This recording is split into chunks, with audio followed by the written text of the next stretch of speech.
London, centre of the great Victorian Empire, a sprawling, squalid, stinking city. 2.5 million inhabitants relieved themselves where they chose. Streets littered with rotting waste and caked with human excrement. From Chelsea to Wapping, London's cellars, streets, streams and rivers were choked with sewage.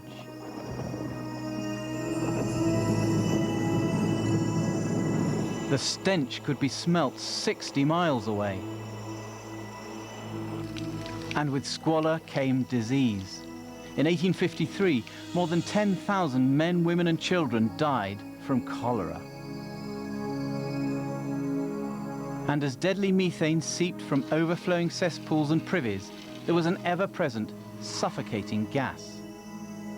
But as London drowned in its own filth, there was one man drawing up plans to save it.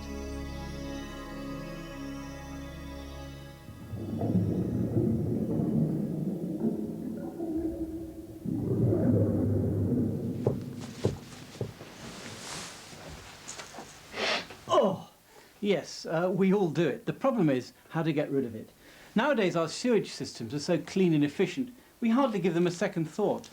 But the compulsion to get rid of our feces and our urine has always presented us with an irresistible challenge.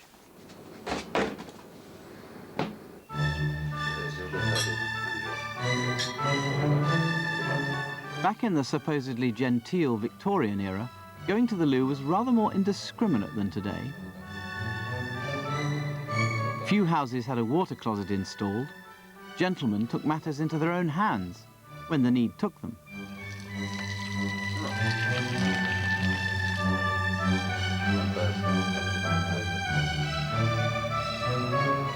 Ladies with a full bladder also had to improvise, but more discreetly.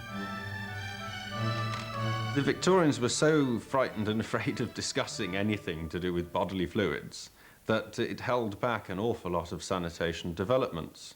It prevented people from properly discussing what should be done with sanitary problems, with sewers, even prevented many people from wanting a water closet or even a bath or a wash basin in the first place.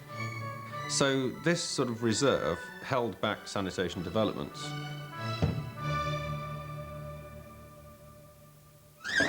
Lavatory technology is pretty well as old as civilization. We found stone-built lavatories from as far back as 4000 BC on the islands of Orkney, a settlement called Skara Brae.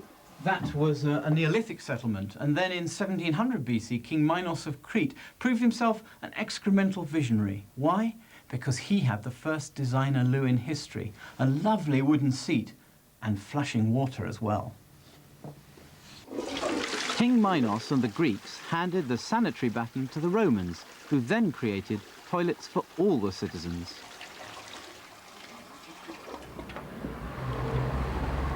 When the Romans came to Britain in AD 43, they brought with them not only their civilization, but also their sanitation. In fact, you can still see today the ruins at Hadrian's Wall of the latrines they laid out at a place called Housted's Fort. What better after a busy day defending the empire than to sit down together and defecate? They solved the problem of where you have a concentration of a lot of people living in one small area, the whole place after a while starts to stink. They built special communal use latrines. Underneath the stone seats were channels through which the stream was diverted through them to wash them out. There was another little channel in front of the users. They had short wooden sticks with a sponge wrapped on one end, and you would dabble the stick with the sponge in the water, clean yourself with it, and then put it back for the next person. And it's said from that we get the expression, to get hold of the wrong end of the stick. The Romans left Britain in around AD 410, and they took their sanitary engineering with them. The Saxons, well, they were none too choosy in their lavatorial habits. Londoners happily reverted to type. God I lose! You could be fined for chucking your slops out of the window like that. But thanks to the Normans, there was a French warning you could shout out, Gardez-l'eau, literally translated, watch out for the water, and actually the origin of the word loo. One other thing, what was was the real reason a gentleman was meant to walk on the outside of a pavement and a lady on the inside? Well, it was because a gentleman, if he really was that, would be prepared to get the projectiles in the neck when they came out of the window and protect his fair lady. Until late Victorian times, the street remained a public convenience. Sherborne Lane in East London was a favourite. It was commonly known as Shiteborne Lane. You had to make use of any facility that you could find if you needed to go to the loo. So it would have been, from that point of view, very, very smelly in certain parts of the city. When it was raining, the rainwater would carry away the waste down to the riverside. It would flow down these open channels to the river. London's polluted streams and rivers fed the city's waste into the Thames. The Fleet, the Tyburn, Stamford Brook became sewers. And as the city spread, these ancient rivers were gradually covered over to flow underground.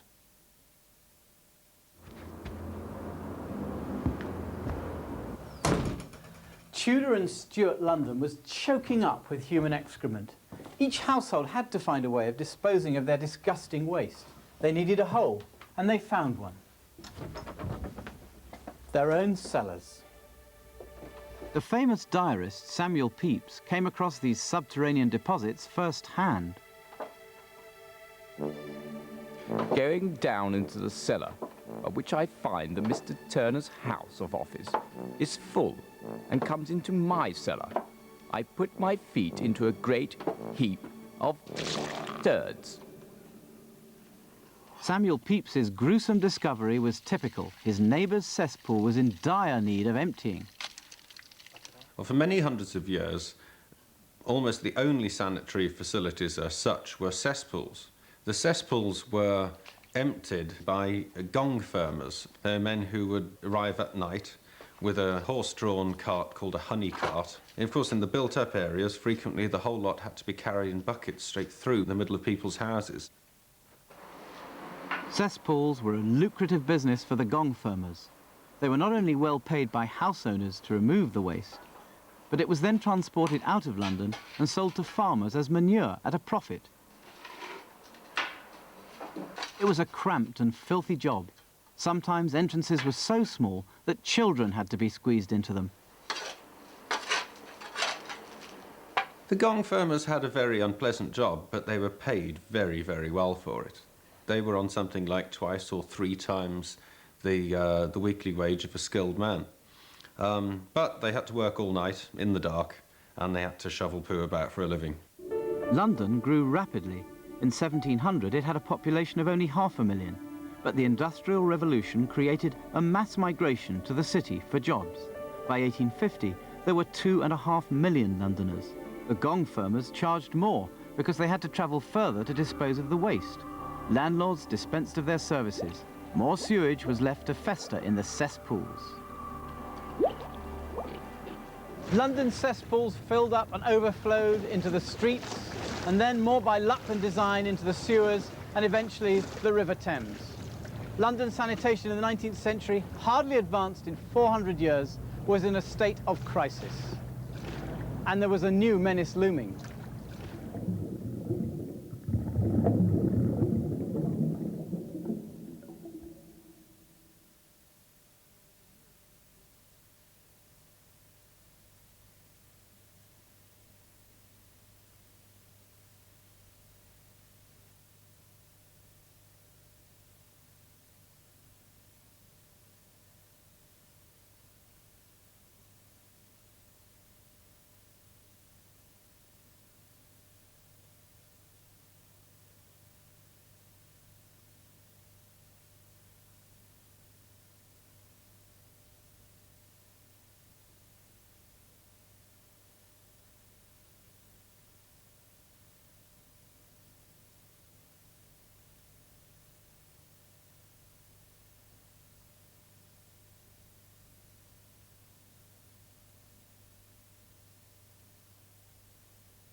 19th century London grew rapidly to 2.5 million people by 1850.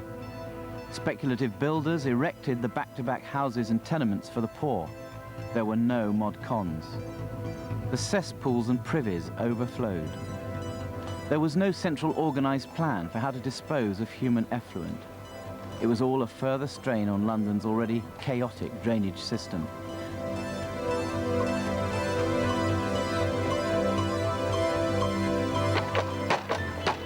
A sanitary reformer, Hector Gavin, investigated the conditions of the poor in Bethnal Green, East London. On entering number 23 Shacklewell Street, the smell was most offensive and was compared to that from a common vault in which the dead had long been retained. It seemed to me to arise from some foul drain below the floor of the house. It is scarcely possible to conceive the utter degradation of the human mind which permits the disgusting offensiveness of the abominable nuisance of common privies.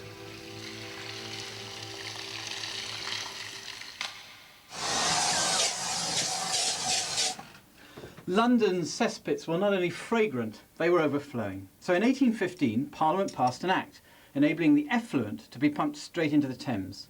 This was in fact a bad idea, and one that later proved fatal, because, ironically, of the rediscovery of the domestic toilet. No one man can really be credited with inventing the loo. It developed over hundreds or even arguably thousands of years. But the closest we get to an inventor is Sir John Harrington, who produced his Ajax water closet in 1592. Behind the seat there was a cistern full of water, and there was a pipe between the cistern and the pan. And you pulled the plug out, and that emptied all the water out of the cistern into the bowl, and you pulled another plug out, and that emptied everything out of the bowl into a cesspit. So, really quite recognisably, a water closet. However, sadly, as far as we know, he only made two. One for himself at his own house at Culston near Bath, and the other one for his godmother, Queen Elizabeth I. And then in 1778, a Yorkshire carpenter called Joseph Brammer patented a new water closet which could be mass-produced. And from the late 18th century onwards, the water closet became a kind of middle-class status symbol. Instead of buying a BMW to impress the neighbours, you bought a water closet and made sure that they used it.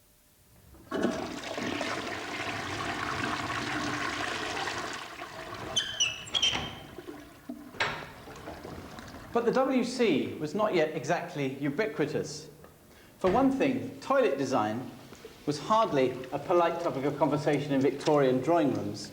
Indeed, the smallest room was hidden from view. Thank you. Britain was not yet flushing en masse. But 1851 and the Great Exhibition afforded one man the opportunity to change all that. George Jennings, who was a great sanitary pioneer of the time, approached Prince Albert and the Royal Commissioners who were constructing the Crystal Palace and the Great Exhibition, and offered to build a public convenience for nothing. He built the world's first public loos and had white-coated attendants inside charging 1 penny for their use. And it's from that we get the story To Spend a Penny. The Great Exhibition was the final straw, because people visiting the Great Exhibition, experiencing the water closet for the first time, went home, installed them in their own homes, and so you have a modern device, the water closet, being attached to what was still basically a medieval sewage disposal system. So most of London's underground streams and wells were being polluted by leakage from cesspools and sewers. So a poor person who went and drew water from a well was almost certainly drinking his neighbour's excrement.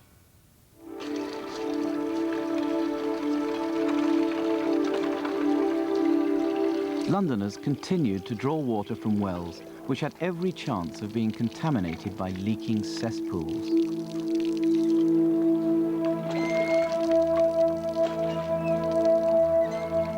By the 1850s, water was being piped to the houses of the better off. If anything, this made matters worse. All of London's sewage flowed into the River Thames. The Thames, of course, is a tidal river, so the sewage simply flowed up and down as far as Teddington, which is as far as the tide goes. 6 of the water companies had intakes to their waterworks on the tidal river. So they were literally drawing in the sewage of, by the middle of the 19th century, 2.5 million people and piping it into their homes. With reputations and profits at stake, the water companies vigorously defended the quality of their supplies. Dr. Pearson of the Grand Junction Water Company proclaimed the elevating properties of Thames water. The impregnating ingredients of the Thames are as perfectly harmless as any spring water of the purest kind in common life. Indeed, there is probably not a spring, with the exception of the Malvern, so pure as Thames water. It was advisable to be careful to actually examine the water before you drank it. I mean, if you poured water into a glass and you held it up to the light, you'd almost certainly see horrid things floating around in it.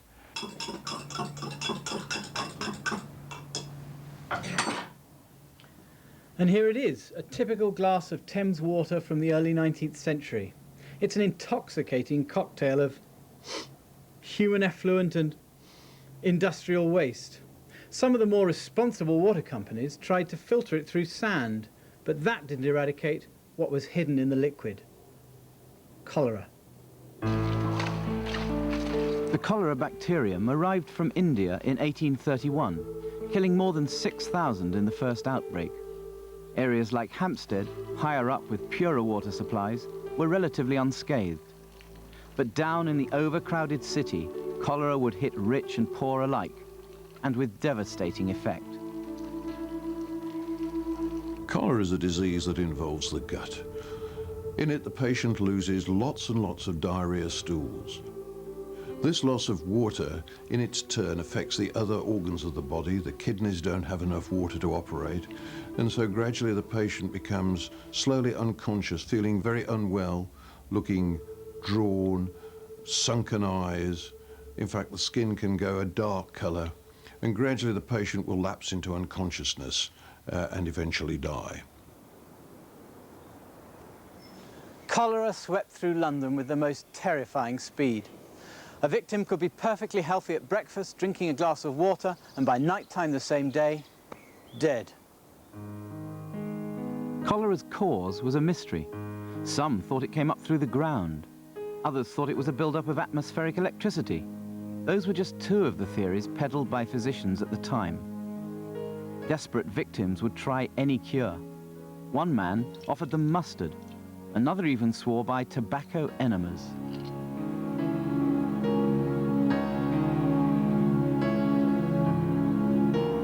There were a whole variety of remedies which we'd regard as quack remedies, but in those days were very serious. They included things like prussic acid, croton oil, port and soda, mustard, belladonna, opium, and of course champagne.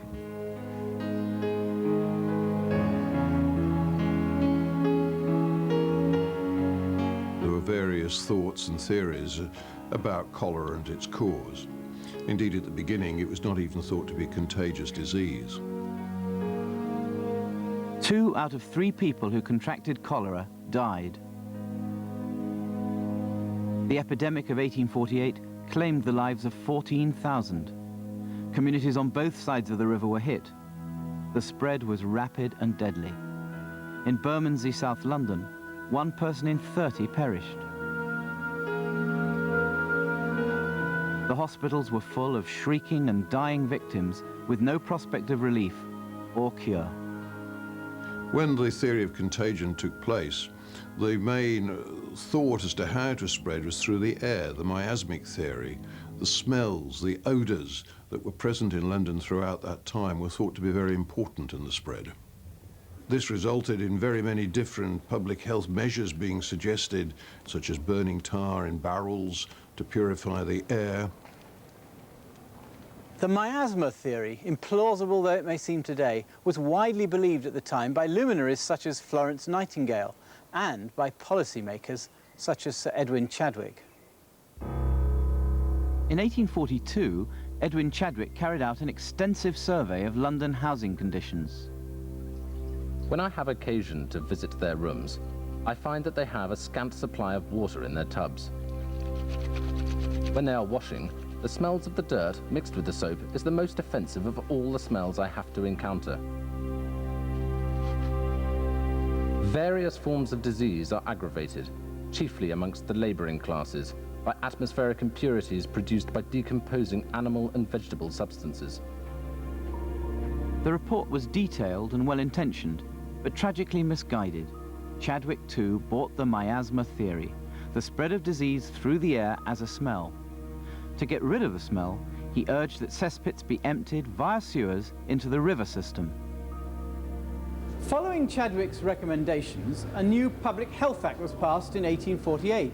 For the first time, all drains and cesspits had to be connected directly to the sewer, and they set up the Metropolitan Sewer Commission to oversee the task. Between 1848 and 1854, 6 commissions of sewers struggled with the problem of London's sewage.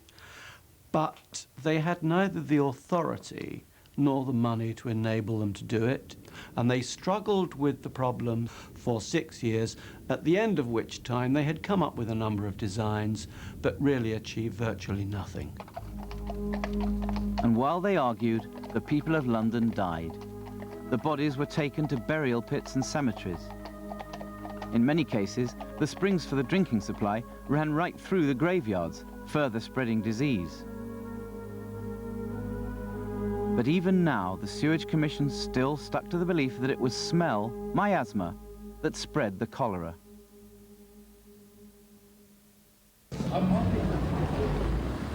Not everyone accepted the theory of miasma. Dr. John Snow, for one. Now, he was a pioneering anaesthetist who lived here in Soho. He was the first person to use ether and chloroform. In fact, he was even allowed to practice the new technique on Queen Victoria. In a leap of imagination that characterizes a great scientist, his theory was that cholera was waterborne, not airborne.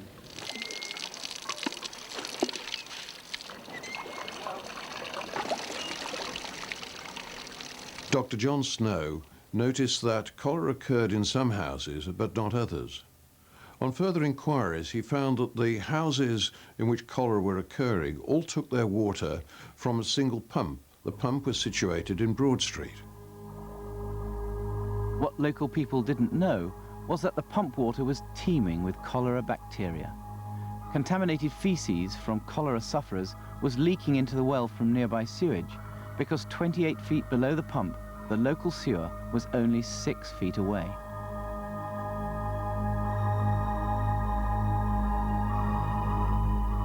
On the south side of Broad Street, 48 houses out of a total of 49 were affected by cholera. In just a fortnight in the immediate area, 500 people had died. Snow also noted that the local brewery had no deaths at all. The men there never drank the water, they stuck to beer. 3/4 of the residents fled their homes from this new plague. Only those who were too ill or too poor remained.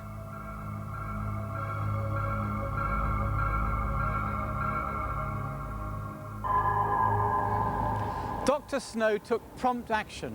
He persuaded the parish authorities to remove the handle from the water pump. Now, no handle, no water, and hey presto, no more cases of cholera. The outbreak had been contained. Here in the heart of Soho, there's now a facsimile of that pump as a monument to a great man. But John Snow was ignored. Some even called him a crank. It would take another 30 years to prove conclusively that cholera was waterborne. Appalling smells assailed the nostrils of Londoners, and miasma remained the most popular theory. Ripe, raw sewage continued to pour into the drains and watercourses of London, and of course into the River Thames. Thousands were dying of cholera. For the poor in particular, it was a time of terror. There was one thing rich and poor alike could not escape, and that was the smell from the river, the stench. It was like living above one vast, massive latrine. 4 years later, 1858, came a turning point. There was a great stink brewing under the windows of the House of Commons itself.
Victorian London, mid-1850s.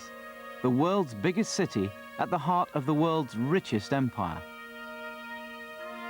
But the capital was in a state of crisis. Raw sewage in the rivers was contaminating the drinking water. And on the streets, terror, as each outbreak of cholera claimed further victims.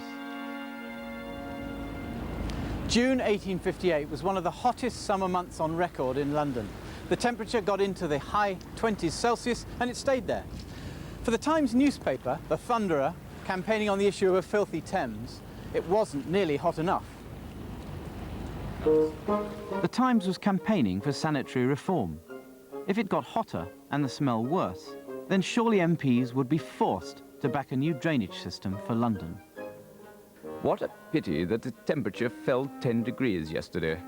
Parliament was all but compelled to legislate upon the great London nuisance by the sheer force of the stench. The intense heat had driven out our legislators from those portions of the building which overlook the river. A few members bent upon investigating the matter to its very depth ventured into the library, but they were instantaneously driven to retreat, each man with a handkerchief to his nose. We are heartily glad of it. The River Thames had become an open sewer. 12 million cubic feet of human effluent flowed into it every single day. By 1858, there had been 3 major outbreaks of cholera. The rank, fetid smell, which of course they believed spread the disease, was unendurable. They had a name for it. They called it the Great Stink. It's very hard for us to imagine what the River Thames smelt like.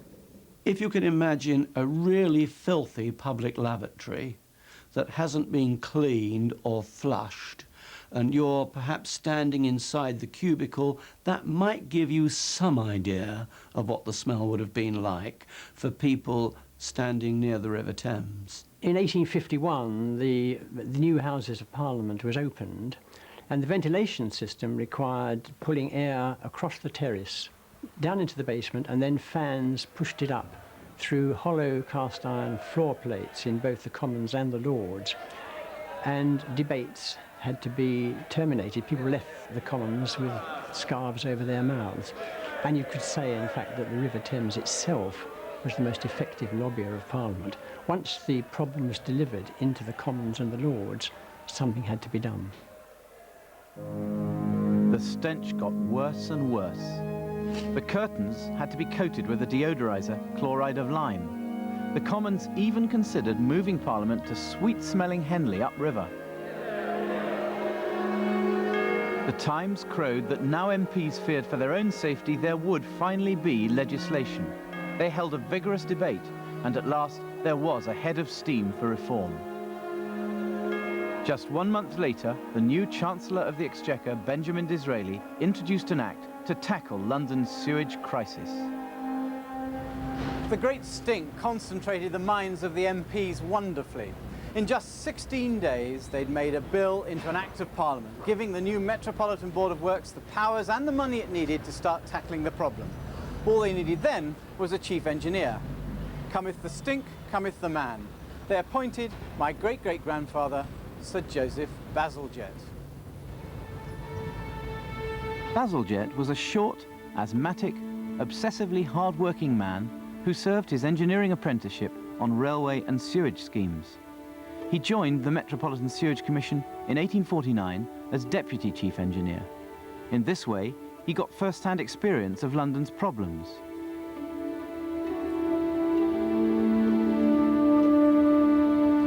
Just 3 years later, at the age of 39, he was put in charge of the commission. It was an unexpected promotion. He had taken over as chief engineer to the commissions when his predecessor died from overwork, and therefore he had a good knowledge of London's sewage problems. Also, he had some pretty impressive referees. One of his referees was Robert Stevenson, the great railway engineer, and the other was Isambard Kingdom Brunel, and they don't come much better than that. Bazzlegette faced the problem of building a sewerage system beneath the streets of what was then by far the largest city in the world. It is very difficult for us to imagine now the size of that task. It was the biggest civil engineering project of the 19th century, possibly the biggest civil engineering project ever, under the control of one man. In August 1859, Bazzlegette was allotted £3 million by the government, hundreds of millions today. He issued the tenders and appointed contractors to recruit 22,000 labourers, who duly began the task of digging up the streets and parks of London. The city is of course built on the banks of the Thames. The river's valley naturally directs rainwater down its slopes towards the river. Gathering the best ideas of the day, Bazzlegette designed a herringbone system of sewers which used this natural gradient. London's waste would be intercepted by larger sewers running west to east, fed by a network of smaller sewers. He was to construct 5 of these large intercepting sewers, 3 to the north and 2 to the south. They ran parallel to the Thames, out to the east of London. There the waste could be dumped at high tide into the river and swept out to the North Sea. Bazzlegette left little behind him of a personal nature, no diaries, scandalous or otherwise. But what there is in this vault underneath Parliament Square, deep in the heart of London, are his meticulous plans and drawings for his sewage system. So here we have the Bible for London's main drainage. Just imagine the ambition, the magnitude, the complexity of the task Bazzlegette set himself. Here's one book of detailed plans, there are at least 50 others. And they go into enormous detail on how he was going to deal with all the hazards he had to, crossing hundreds of roads, rivers, railways, canals. This particular one, crossing of Eastern Counties Railway main line. And it goes down into extraordinarily meticulous detail, even specifying the design of the bolts and the nuts he needed manufactured. From his offices in Soho, Bazzlegette coordinated his team of engineers, appointed the contractors and agreed their rates. 2 shillings and sixpence per cubic yard for digging, 6 shillings and sixpence for tunnelling. No bill was paid without his personal authorisation. There was no modern machinery. The labourers worked by hand with picks and shovels to remove in all 3.5 million cubic yards of soil, 900 Olympic-sized swimming pools today. For the sewers, Bazzlegette could have specified factory-made pipes, but he was decidedly a brick man. More expensive, but much more durable. The advantage of building in brick, of course, is that you're actually constructing your own pipes as you go along. The brickwork can be tailored to changing conditions. And they were grossly over-designed by modern standards, but that's why they're still working today. It wasn't just the brick design that accounted for the system's longevity. Bazzlegette took the risky decision to use a new type of cement. Portland cement had been around for some time, but it had a reputation for being unreliable. Bazzlegette knew that Portland cement, if it was made in the right way, was stronger than brickwork and actually grew stronger underwater. So he instituted his own quality control procedures, and he had a clause in one of his contracts that said that any Portland cement that failed his quality control procedures was, in his words, to be peremptorily removed from the site forthwith. Bazzlegette also devised methods to reclaim land from the Thames. Piles were sunk in the bed of the river, and the gaps between them were plugged with earth and clay, forming what's known as a coffer dam. The water behind was then pumped out, leaving a dry area in which it was safe to build the new embankment. Bazzelgette's biggest problem was the low-level sewer, which is the final barrier protecting the Thames on the north bank. Bazzlegette created his own land by building the Victorian Embankment between Westminster Bridge and Blackfriars Bridge. In the process, he reclaimed 35 acres of land from the Thames. It provided a route for the low-level sewer, which runs along by the Thames. It provided a route for the underground railway, what is now the District and Circle line, which was being built at the time. And it also provides a nice green space in the heart of London. Although the original plans were for a 3-year build, it eventually took 18 years to complete the extensive system. The works caused chaos, far worse than your average roadworks today. The disruption of horse-drawn traffic on London streets during this thing was horrendous. There's absolutely no doubt about that. And you have to remember that Londoners, virtually at the same time, were having the railways constructed into the heart of the city, viaducts, cuttings, tunnels, at the same time as Bazzlegette and his team were digging up streets and putting in the sewers. It must have been absolutely horrendous. Bazzlegette, I think, was the first person to mention the word traffic jam.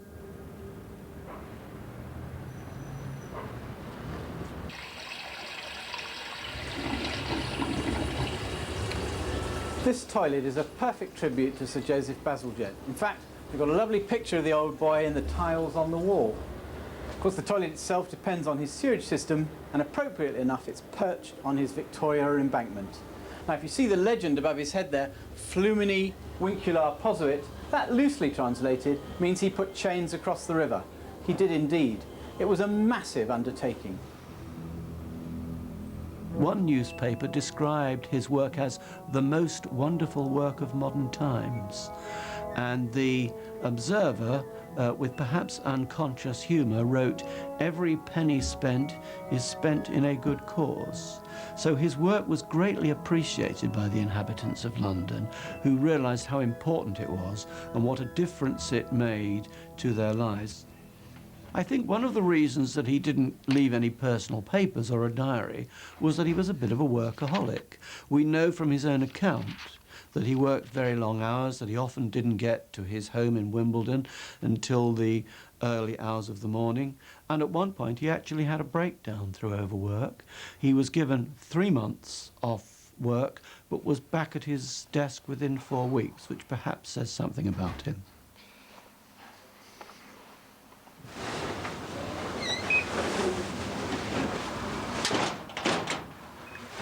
Well, it's the hottest day of the year, and it's quite a good day to do a striptease because it's about 75 degrees.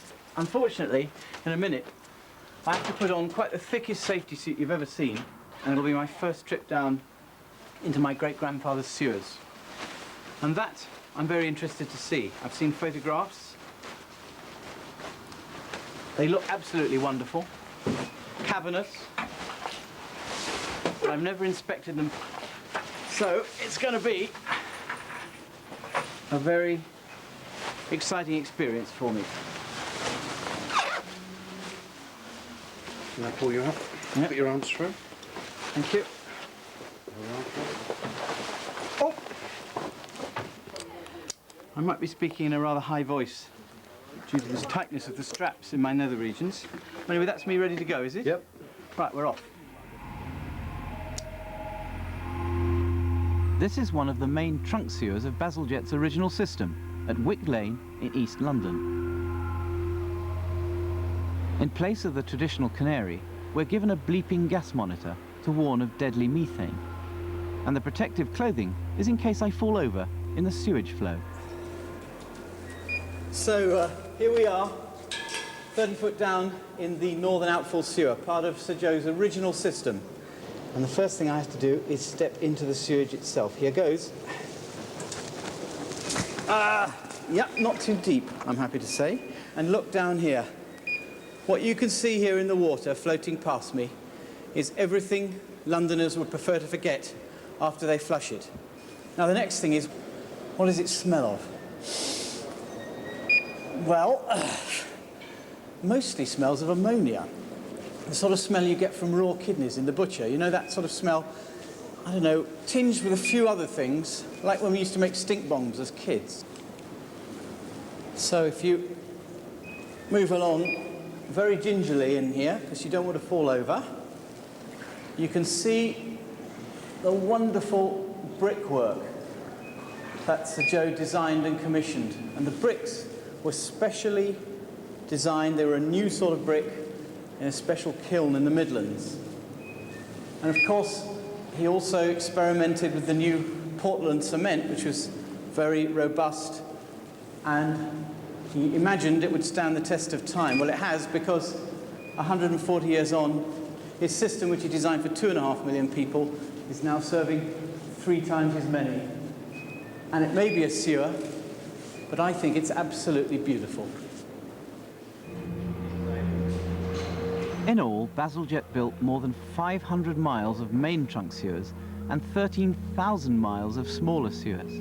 The system was designed to handle both human effluent and rainwater. During storms, the levels here rise dramatically, and the storm relief channels divert the extra flow into the Thames. They're still in use today.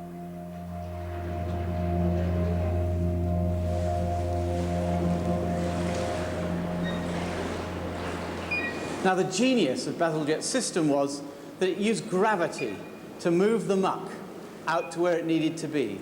So from the west of London right through to the east, this flow of sewage is gently flowing just by gravity, because he dug the sewer on a very shallow incline all the way across. And from here, it goes out to the banks of the Thames, east of London. But because of the gradient, the sewage arriving at the eastern outfalls was 30 feet below the point where it needed to be discharged into the river. Another huge challenge. Once again, Bazzlegette came up with a grand solution, one that would bring the royal family into contact with London's waste.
The journey of the modern turd is much the same today as it was in Victorian times. From your toilet, out of your house, into the local sewer, from there into the trunk sewer, and then into the main intercepting sewers that head out to the east of London. South of the river, the effluent terminates at Crossness near Woolwich, around 10 miles from the city centre.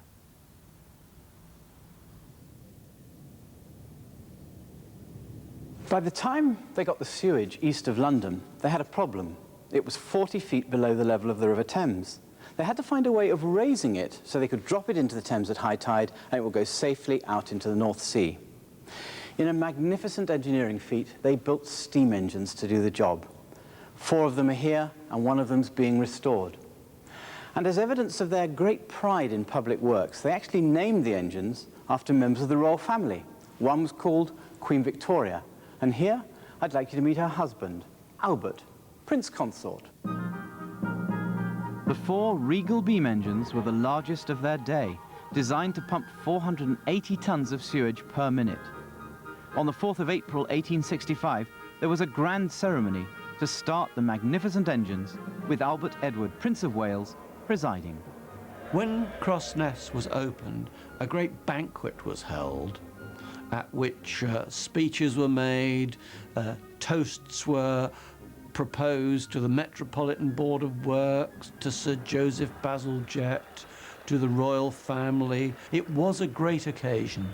There was no doubt at all in the mind of the Victorians just what an important task this was. By 1875, the drainage system was finally finished. Bazzlegette had worked tirelessly, heroically, for 18 years to complete his grand design.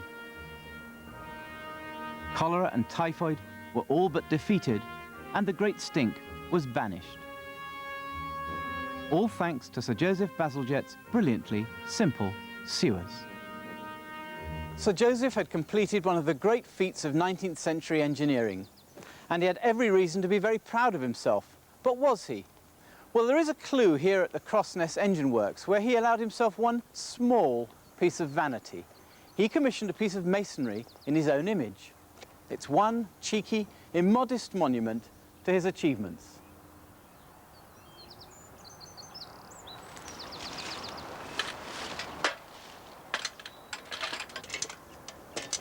Sir Joe was knighted in 1874 for a job well done, and later made Companion of the Bath. He retired to Wimbledon, where he died in 1891. And he was buried here in this Wimbledon churchyard, where his grave, obscured by ivy, has been largely forgotten until now. I think the reason that he was forgotten for so long is that most of his great works are invisible. The sewers are invisible. We don't think about them. I think Sir Joseph Bazzlegette was one of the very greatest Victorian engineers, possibly the greatest of them all. The fact that he eliminated cholera and typhoid from London and thereby saved thousands of lives, the fact that virtually the entire system that he built is still in use, I think speaks for itself. Bazzlegette died 110 years ago. London, in the meantime, has become massive. His system is still coping just about, but there are things down in the sewers that Bazzlegette could not have imagined in his wildest dreams. In Bazalgette's day, the effluent arriving at East London went straight into the Thames. Then, it was entirely made up of organic matter. But now Thames water has to cope with a whole range of materials that we flush down there, including 600 million cotton buds and tons of sanitary ware and condoms every year.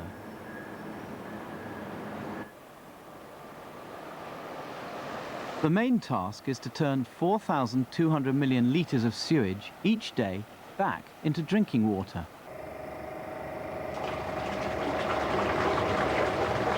Up until 1998, the sewage solids were separated and put into sludge boats and dumped in the sea. New European directives brought an end to this method of disposal. The water people had to think of new ways of dealing with our waste. Now the non-biodegradable matter is used for landfill. Your new local golf course may be built on a base of condoms and old nappies.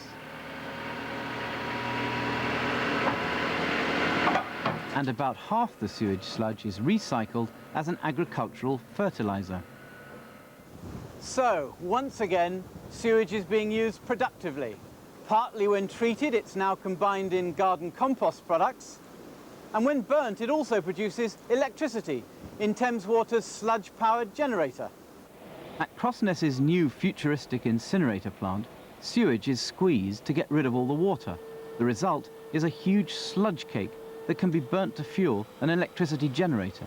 This produces enough power to run a town the size of Windsor. Today, it's also possible to start the recycling process from the moment we sit on the throne. Latest toilet technology offers the compost loo. You can process your own feces and urine for the veggies on your allotment. A virtuous circle. Sewage is not a subject that we discuss very much, is it? If we have a blocked drain and we start getting sewage up in our homes, we are very grateful to the local plumber for sorting it out, but otherwise we prefer not to talk about it. Well, if you think of the Victorians, they didn't just have sewage coming up into their homes, they were actually drinking it. It was a subject of great interest to them, far more than it is to us. And in a sense, it's a tribute to Sir Joseph Bazzlegette that we don't think about it. He's dealt with it for us. From diseased cesspits to eco-design icons, in our quest to get rid of our ordure, we've come a long way. But when we flush the loo, we should still remember those sewers beneath our feet and say, thank you, Sir Joe.